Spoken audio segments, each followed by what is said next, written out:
So, guys, as for our midterm activity 3, ito po yung update ng website cloning which is yung midterm activity number 2.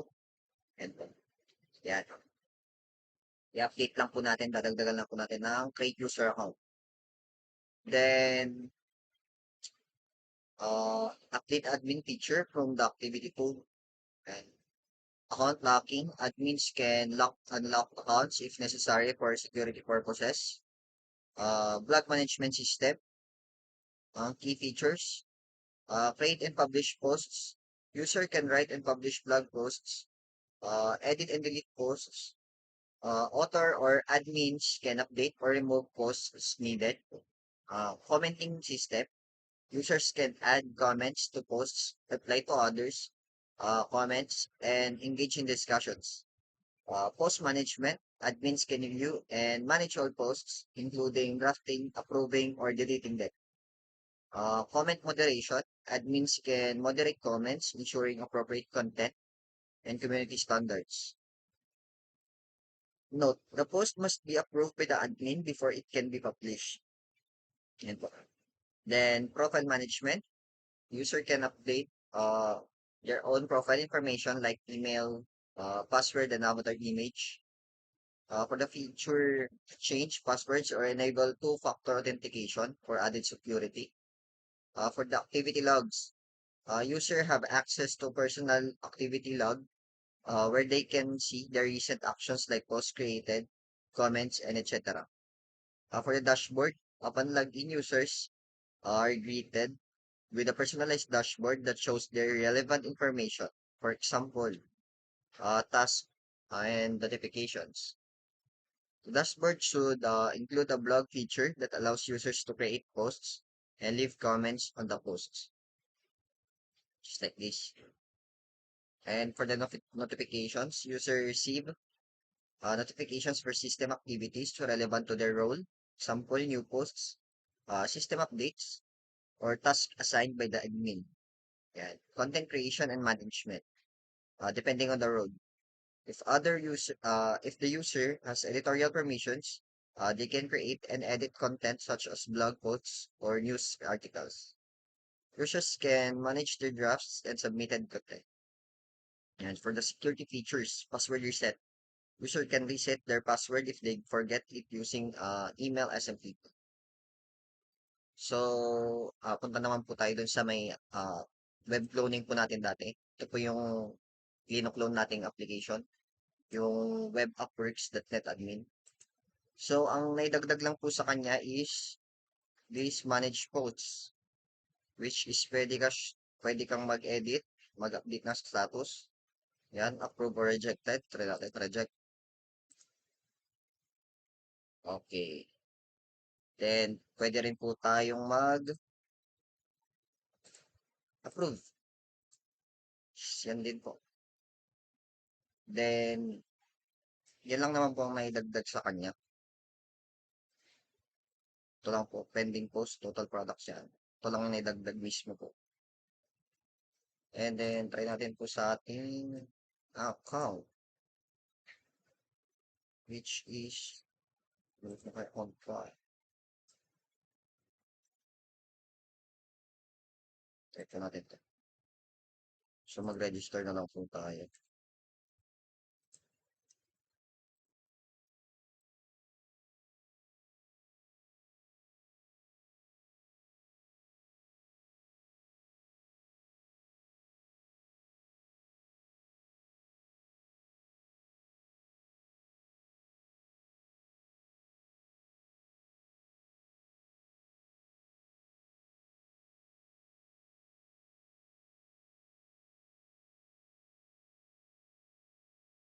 Yan.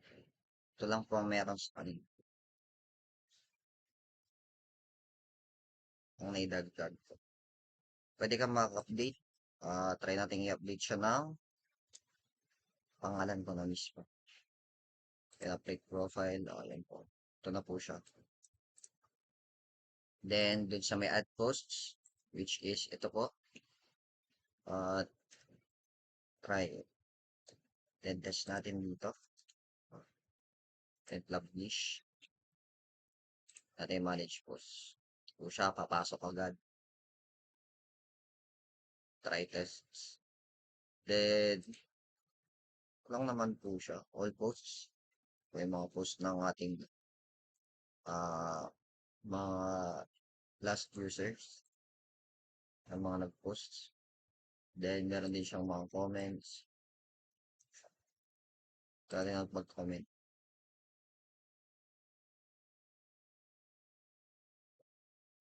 Ito, bilang po.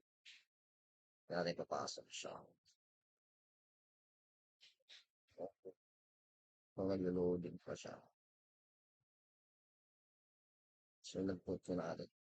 So, mag-proceed po tayo ngayon doon sa ating naman pong ginawa mismo.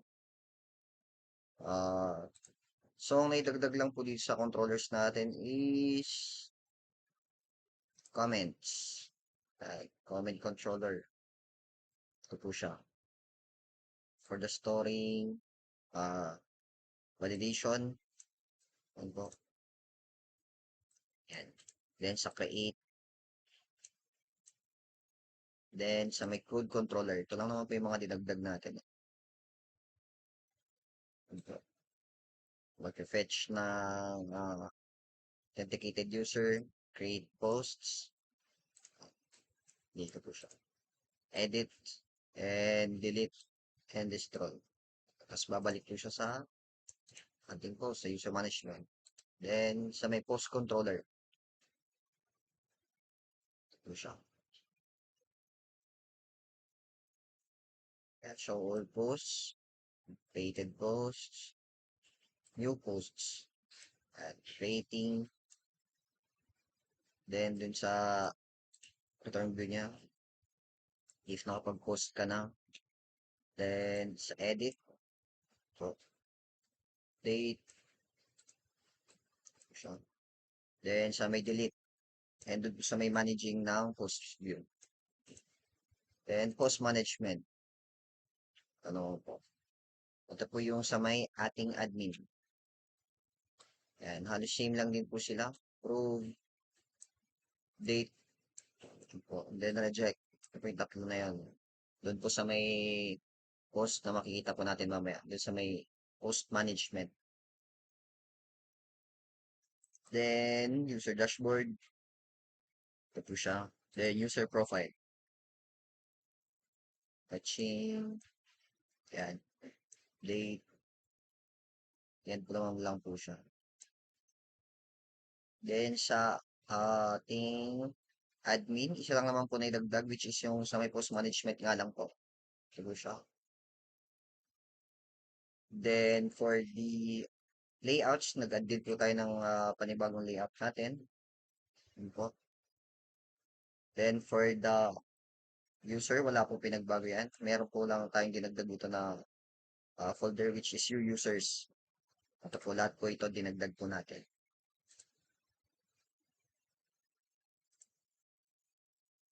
Yun siya.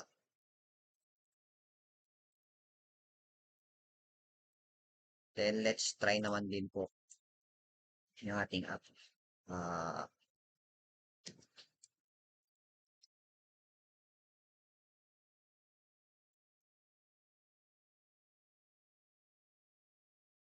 So, try po natin muna yung sa admin.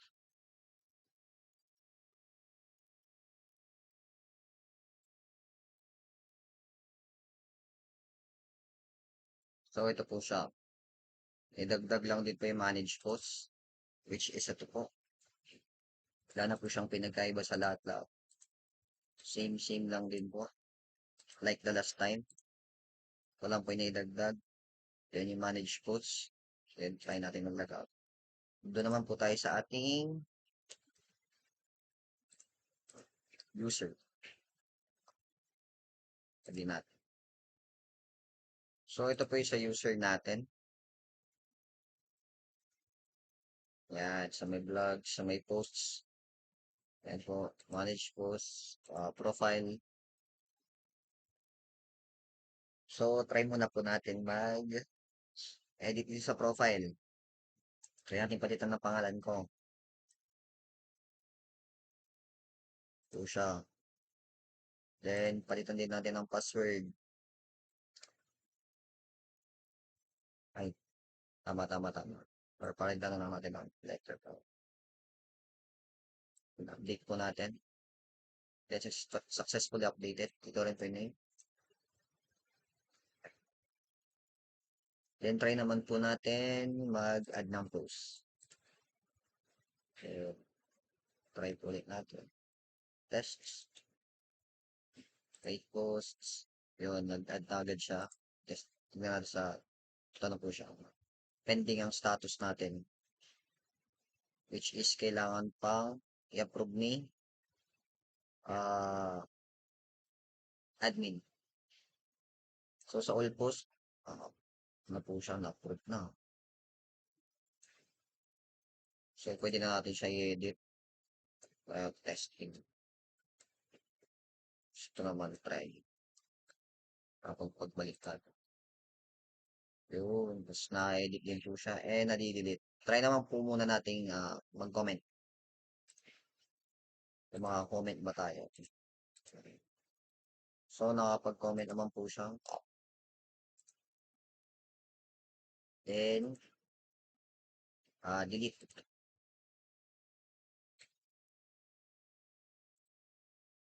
Yun. So, all in all naman po, gumagana. At pwede rin po tayo mag-deactivate ng account. Which is mag-activate na naman po ulit tayo sa register.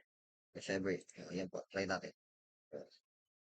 So, magre-register po, ay punta po tayo doon sa ating account na nauna. Check po natin yung niregister po natin. So, login po. Then, sa users. Yun, kita po natin wala na siya. Wala na po siya, tama po ba? Then, if ever mag-add tayo ng user, pwede naman din po mag-add. Tayo mag-delete natin. Para lang din po siya yung sa pangalawang ano po natin. Try natin pang edit. Siya, admin, working. And update natin. So, nag-update po rin po siya. Then, if ever, mag-add po tayo ng user. Kunyari, si Demo. Si Demo yung kanina. Kasi dinelete po natin.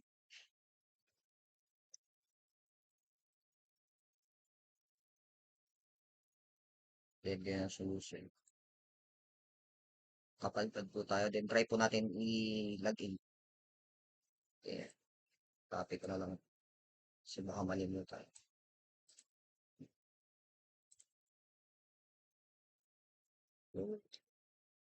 So, login po tayo. Yun, papasok din po siya agad-agad. So, yun lang naman po. Wala po tayong post kasi na-delete po natin yung account natin kanina. Ayan na po siya.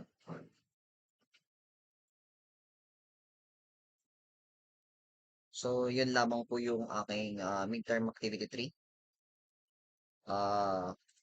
Thank you po sa pagpapanood and pakikinig. Lamang po.